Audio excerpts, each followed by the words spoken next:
Hi guys, ಇವಾಗ ನಾವು ಒಂದು ಸ್ಮಾಲ್ ವಿಡಿಯೋ ಮಾಡ್ತಾ ಇದ್ದೀವಿ, ಫನ್ನಿ ವಿಡಿಯೋಸ್. ಅದು ಹಾಗೆ ಟ್ರಯಲ್ಗೆ ಮಾಡ್ತಾ ಇದ್ದೀವಿ, ಹೇಗಾಗುತ್ತೆ ಅಂತ ನೋಡೋಣ. ಅಲ್ಲ ಗೌಡ್ರ, ಊರಿಗೆ ಹೋದ್ಮೇಲೆ ಏನು ಮಾಡ್ಬೇಕಂತ ಮಾಡ್ರಿ?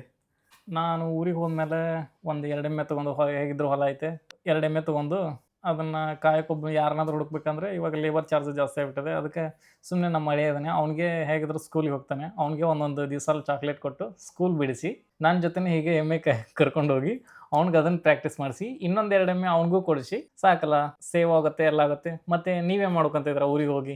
ನಾನು ಊರಿಗೆ ಹೋಗ್ಬಿಟ್ಟು ಒಂದು ಅಂಗಡಿ ಹಾಕ್ಬೇಕು, ಗುಟ್ಕಾ ಪಾನ್ ಶಾಪು. ಬಟ್ ಕಸ್ಟಮರ್ನ ಹೇಗೆ ಹುಡುಕ್ಬೇಕಂತ ಗೊತ್ತಾಗ್ತಾ ಇಲ್ಲ. ಅಲ್ರಿ, ನಮ್ಮ ಕಡೆ ಏನ್ರಿ ಕಸ್ಟಮರ್ ಹುಡ್ಕೋದು ಎಷ್ಟಿದೆ ಇವಾಗ ಹೇಳ. ಇವಾಗ ನಿಮ್ಮ ಹಳಿಯರು ಇರ್ತಾರೆ, ನಿಮ್ಮ ಸರೌಂಡಿಂಗ್ ಇವಾಗ ಮಾವುಗಳು ಮಕ್ಕಳು ಆ ಥರ ಇರ್ತಾರಲ್ಲ, ಆಮೇಲೆ ಸ್ಕೂಲ್ಗೆ ಹೋಗೋ ಹುಡ್ರು ಇರ್ತಾರೆ, ಅವ್ರಿಗೆಲ್ಲ ನೀವು ಇವಾಗಲೇ ರೆಡಿ ಮಾಡಬೇಕು.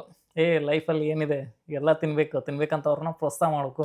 ಪ್ರೋತ್ಸಾಹ ಮಾಡಿಬಿಟ್ಟು ಅವ್ರಿಗೆ ಸ್ವಲ್ಪ ನೀವು ಖರ್ಚು ಮಾಡಲೇಬೇಕು ಸ್ಟಾರ್ಟಿಂಗ್ ಪಾಯಿಂಟಲ್ಲಿ. ಬಟ್ ಅವ್ರು ಒನ್ಸ್ ಎಡಿಕ್ಟ್ ಆಗಿಬಿಟ್ರೆ ಅದಕ್ಕೆ ಅವರೇ ನಿಮಗೆ ಡೈಲಿ ಕಸ್ಟಮರ್ನ ಹುಡ್ಕೊಂಡು ಬರ್ತಾರೆ, ಅವರೇ ಡೈಲಿ ಕಸ್ಟಮರ್ ಆಗ್ತಾರೆ.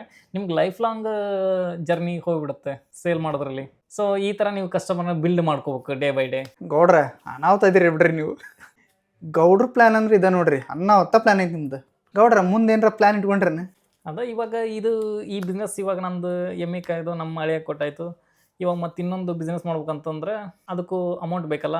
ಆ ಅಮೌಂಟ್ ಮಾಡೋಕ್ಕೆ ಹೇಗೆ ಇನ್ವೆಸ್ಟರ್ ಹುಡುಕ್ಬೇಕಂತಂದ್ರೆ, ಇವಾಗ ನಮ್ಮ ಅಕ್ಕನ ಮಗ ಇದ್ದಾನೆ ಆದಿತ್ಯ ಅಂತಂದು, ಅವನಿಗೆ ಹೇಳೋದು ಅವ್ರ ಮಮ್ಮಿ ಪಾಕೆಟಲ್ಲಿ ಅಮೌಂಟ್ ಇರ್ತಾವೆ, ತೊಗೊಂಡು ಬಾರಪ್ಪ ಈ ಥರ ಚಾಕ್ಲೇಟ್ ತಿನ್ನೋಕೆ ಹೋಗೋಣ ಅಂತ ಹೇಳಿ 1,000 ರೂಪಾಯಿ ಎತ್ಕೊಳೋದು. 1,000 ರೂಪಾಯಿದಲ್ಲಿ ಬರೀ 10 ರೂಪಾಯಿ ಅವ್ನಿಗೆ ಖರ್ಚು ಮಾಡಿ 990 ರುಪೀಸ್ನ ನನ್ನ ಪಾಕೆಟಲ್ಲಿ ಇಟ್ಕೊಳೋದು. ಅದೇ ಸೇವಿಂಗ್ ಆಗಿಬಿಡುತ್ತೆ. ಈ ಥರ ಇನ್ವೆಸ್ಟ್ಮೆಂಟ್ ಇರೋ ಹುಡುಗರನ್ನ ಹುಡುಕ್ಬೇಕು ಯಾವಾಗಲೂ. ಗೌಡ್ರ ಯಾವ ಶಾಲೆಗೆ ಹೋಗಿದ್ರಿ ನೀವು? ನನಗೂ ಹೇಳ್ಬೇಕಿತ್ತಲ್ರಿ, ನಾನು ಅದೇ ಶಾಲೆಗೆ ಜಾಯ್ನ್ ಆಗ್ತಿದ್ದೆ. ಇಲ್ಲ, ನೀವು ನಮ್ಮ ಸಾಲಿ ಸೇರಿಬಿಟ್ಟು ನಮ್ಮಂಥ ಪ್ಲ್ಯಾನಿಂಗ್ ಹಾಕೋ ಜನರನ್ನ ಹಾಳು ಮಾಡ್ತೀರಂತಲೇ ಆ ದೇವ್ರು ನಮ್ಮ ಶಾಲೆಯಲ್ಲಿ ಸೇರಿಸ್ಲಿಲ್ಲ. ಈಗ ನಾವು ಇವಾಗ ನಿಮ್ಗೆ ಪ್ಲ್ಯಾನ್ಗಳನ್ನ ಇಂತಿಂಥ ಒಳ್ಳೆ ಪ್ಲ್ಯಾನ್ಗಳನ್ನ ಕೊಡ್ತಾ ಇರೋದು ಅದಕ್ಕೆ. ನಮ್ಮ ಶಾಲೆ ನಮ್ಮನ್ನ ಬಿಲ್ಡ್ ಮಾಡ್ತಾರೆ, ನೀವು ನಮ್ಮಲ್ಲಿ ಸೇರಿಬಿಟ್ಟಿದ್ರೆ ನಮ್ಮ ಥರನೇ ಬಿಲ್ಡ್ ಆಗಿಬಿಡ್ತಿದ್ರೆ. ಸೊ ಅದಕ್ಕೆ ದೇವರು ನಿಮ್ಮನ್ನ ಸ್ವಲ್ಪ ಡಿಸ್ಟೆನ್ಸ್ ಮೇಂಟೈನ್ ಮಾಡಿದ್ದಾನೆ ಸ್ಕೂಲ್ ಟೈಮಲ್ಲಿ. ಅದು ನಿಜಾನ ಬಿಡ್ರಿ ಗೌಡ್ರ, ಅದಕ್ಕೆ ನೀವು ಗೌಡ್ರಾಗಿ ಉಳಿದ್ರಿ, ನಾವು ಇನ್ನೂ ಹಿಂಗಿದ್ದೀವಿ. ಯಾವಾಗಲೂ ನಮ್ಮ ಹಳಿಯರು ಈ ಥರ ಆಗೋರನ್ನ ಯಾವತ್ತೂ ಸ್ಕೂಲ್ ಇದಕ್ಕೆ ಹೋಗಿಸ್ಬಾರ್ದು. ಯಾಕಂತಂದರೆ ಅವ್ರು ಸ್ಕೂಲ್ ಕಲಿತು ಬೆಂಗಳೂರು ಅಂತ ಹೀಗೆ ಹಾರಿ ಹೋಗ್ಬಿಡ್ತಾರೆ. ಇವಾಗ ನಮ್ಮ ಅವರು ನಮ್ಮನ್ನು ಸಾಲಿ ಕಲಿಸಿದ್ರು, ಎಲ್ಲ ಕಲಿಸಿದ್ರು, ನಾವು ಹೀಗೆ ಹಾರಿ ಬಂದುಬಿಟ್ಟಿದ್ದು. ಅದೇ ನಮ್ಮ ಹಳಿಯರಿಗೂ ನಾವು ಹಿಂಗೆ ಕಲಿಸ್ಬಿಟ್ರೆ ಅವ್ರು ಹಾರಿ ಹೋಗ್ಬಿಡ್ತಾರೆ. ಅದೇ ನಾವೇನಾದ್ರು ಕಲಿಲ್ದೇ ಇದ್ದರೆ ಅಲ್ಲೇ ನಮ್ಮ ಅವ್ರ ಮಗ ನಾವೇ ಕೆಲಸ ಮಾಡ್ಕೊತೀವಿ. ಅದಕ್ಕೆ ಇವಾಗ ನಾವು ಫ್ಯೂಚರ್ ಪ್ಲ್ಯಾನ್ ಆಗಿ ಇವಾಗ ನಮ್ಮ ಹಳಿಯರ್ನ ಅಷ್ಟು ನಮ್ಮ ಸರೌಂಡಿಂಗೇ ಇಟ್ಕೋಬೇಕು. ಅದು ಆ ಕಾರಣದಿಂದ ನಾನು ಈ ಥರ ಪ್ಲ್ಯಾನಿಂಗ್ಗಳನ್ನ ಸೆಟ್ ಮಾಡ್ಕೊತಾ ಇದ್ದೀನಿ ಫ್ಯೂಚರ್ ಬಿಲ್ಡ್ ಮಾಡ್ಲಿಕ್ಕೆ. ಗೌಡ್ರ ನಿಮ್ಮ ಮಕ್ಕಳದ್ದು ಹೆಂಗ್ರಿ ಮತ್ತೆ ಕತಿ? ನಮ್ಮ ಮಕ್ಕಳು ನೋಡ್ರಿ ಸ್ವಲ್ಪ ಕಷ್ಟಪಡ್ಬೇಕ್ರಿ, ಅವರು ಸಾಲಿ ಕಲಿಬೇಕ್ರಿ, ಕಷ್ಟನ ತಿಳಿಬೇಕ್ರಿ ಅವಕ್ಕೆ. ಹಂಗೆ ಕುಂತು ತಿನ್ನೋದಲ್ರಿ, ಅಲ್ಲೇ ಊರಾಗಿದ್ದು ತಿನ್ನೋದಲ್ಲ. ಅವ್ರು ಹೋಗ್ಬೇಕು, ರಾಜ್ಯ ಬಿಡ್ಬೇಕು, ದೇಶ ಬಿಟ್ಟು ದುಡಿಯೋಕೆ ಹೋಗ್ಬೇಕು. ನಮ್ಮಂಗೆ ಅವರು ಕಷ್ಟಪಡ್ಬೇಕು.